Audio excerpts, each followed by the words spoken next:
final showdown. Between Endor, Marquis de Carval versus Islington, Mr. Crew, Mr. Van. Team Richard gets their ass whooped. Terrible. Dor is being held hostage by Islington, who wants her to open a door to... Come closer, Steven. Yes, have it. And Mr. Crew and Mr. Van are torturing Richard so the door will be what Islington wants. The Marquis is outside trying to form a clever plan to take Mr. Crew and Van and Islington by surprise. But he fails and gets captured. So, what happens then is that Dor opens the door to some far edge of the universe. That is not happening. And we find out that she told Hammersmith to forge a fake key. The real key was supposed to open the door. Okay, I'll ask a question. Why would Islington want to open the door to heaven? First of all, first thing he state, he's an angel. In heaven, there's God. God is more powerful than angels. Second, there are more angels. Actually, they didn't say anything about God. They just know he's just an angel. He's not an angel. He could be an angel in a different sense, not like just a Christian. But then, supposedly in heaven, there's only a lot of angels. So how is one angel supposed to open a can of bath on the other angels? Yes. Well, it's like how one person can, bring down a country. But then, is that possible? It's not a country. It's a bunch of other. Well, it's not. This is just assumed. Oh, so he wants to go to heaven for something. He wants to go to heaven so he can basically take over. Perhaps he's confident that he has the. He's confident. Yeah, let's assume that he has a plan. We don't know whether he actually can or not. But so there was a lot of interesting references to Lucifer. Like when Richard asked the Marquis about how would he, why would he want to kill? And they said angels also go bad. And when they go bad, they go worse. Lucifer, yes. Well, we also find out that Islington is actually responsible for the destruction of Atlantis. Do we find out the reason why he destroyed them? As far as we know, he said they deserve it. Yeah, they deserve it. That's all he said. It's a really twisted voice. And it makes it all scary too, because he's an angel, so he's better, more extreme. His joy runs deeper, the hatred runs deeper. No, when he goes angry, doesn't it remind you of like the Lord of the Rings, right? When who was it? Frodo. He talks to the elf queen, right? And then she suddenly turned like all crazy and insane. Yeah. I can't remember. I was thinking of Bilbo, but it's the same. Yeah, Bilbo. Oh, Bilbo too. Bilbo was. He looked exactly like you when you did that. I think. Alright. So yeah, angels on that. Oh my god. He's gone bad. Anyway, the main problem, the main thing is that at the end they all get sucked along with Command Rush somewhere at the edge of the galaxy where they will never come back. And right before getting sucked out, we learned that Dor's sister might be alive. That's basically. Who says that?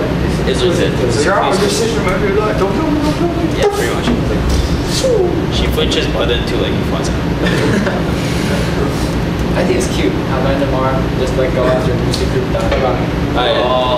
Krupa said, I will hunt you down, basically. And Vanmar's alive. It makes Vanmar seem like wasn't that the Texas Chainsaw Massacre dude? Leatherface. Leatherface. Like, didn't he only kill for his family? He didn't kill out of like. I never actually watched it. Right? As the story goes, he killed out of his. Yeah. Wow. Spoiler. Never seen. It's not that great. There's one scene where they do surgery on the guy. The way kids are the dude chop off his leg. I really said like something about like Mr. Cool, right? Like he killed the family and then like you're referring to like he wants revenge on Dor or something? In this case, he said he basically was cursing Door before he was No, but then it says, like, I kill your family, say Mr. Fu, not him. And now so I think he's actually referring back to Islington because Yeah. he's the one who holding down all this us. Islington did not Not sold his. Yeah, he didn't pay them any money and he dragged them down this pit. That's true, actually. Why would he kill him if he wasn't getting paid? Like what's the... It's the same thing. Why did he kill the Marquis even though he didn't have any real No, they reason? enjoy killing. They Exactly. rebel. You just answer. No. I mean, like, Lord, Huh? what? I mean, at this point, why should you be more concerned about your own survival? Maybe they're not worried about that. Yeah, so maybe he was cursing Door. Oh. Okay. Door was the one that was going to go into some place and never getting back. Okay, never mind. The eye is italicized. Okay, so let's continue with the plot summary then. We got past that. Okay. So basically, no. Alright, so after it gets thrown back out, after all the trouble is gone, they get taken in by the Blackfriars once again, and there they learn that the key that Richard got after passing the ordeal is actually the key to all reality, and that if he wanted to, he could do whatever he wanted with it. He could go back. He can actually be the first person to fully rejoin London Above, which is actually what he's always wanted all this time. So there are some things go on in between. Basically, we learn more about his status as the person who defeated the Beast, how the respect and the freedom he gets as the warrior, the greatest warrior in London Below. He even gets knighted by the Earl of Well, Earlscourt. one thing, didn't Richard ask the Blackfriars, like, why didn't they tell Richard, Door, and the rest that... They said it wasn't their job. They said it wasn't their responsibility, Yeah. but then why? Is it because they want... Is it really their intention, like, oh, it's not my business if the road gets destroyed? Or is it because they... No, it's want- definitely not none of their business if the road gets destroyed. I think it's more of that. But then they... It's more of like when they say it's not their responsibility. I think it's more of they're not really supposed to. Yeah. But then, like, earlier, even before, like, when Richard got the key, weren't they worried? Like, Exactly. That means that they were worried. No, They were They were worried. worried because they knew what was going to happen. But They then- knew that Islington was going to run back into heaven. That's but then what why did they say it's not their responsibility, even though they're at work? Because Because it they're wasn't kind of their- not allowed to. Yeah, they're not. I'm thinking it's most likely because like when they say that not my responsibility, they're not supposed to. Yeah. I mean, their job only ends here. Like, they're monks that are only doing their jobs. We don't know who gave them the key, but whoever gave them the key obviously has some sort of control over all this. We don't know what it is for.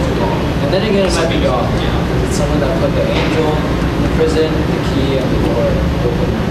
Yes. Okay, so after basically he goes back to his station and gets aboard some strange kind of train where he rides back.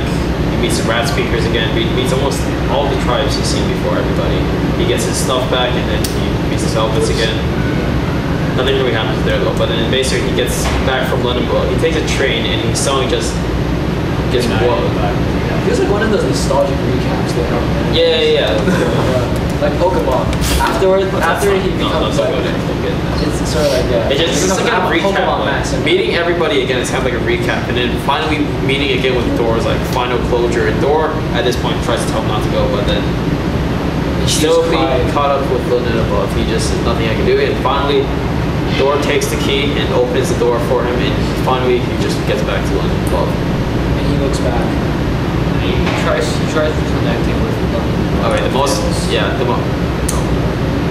anyway, the main point, our focus here would be what he's doing and his changes having returned to London Above. First thing we can tell is the confidence he's gained from London Below hasn't gone away. He's still very confident. I mean, first thing we see how he handles the ordeal, that business with his apartment and being gone for a few weeks, and his landowner like rents it out to people who have no intention of leaving. And it says that in the book that if it were like a few weeks back, he would have just let the entire business go. But in this case, he held on to it in a very confident tone and threatened to sue the guy if he didn't do anything about it. So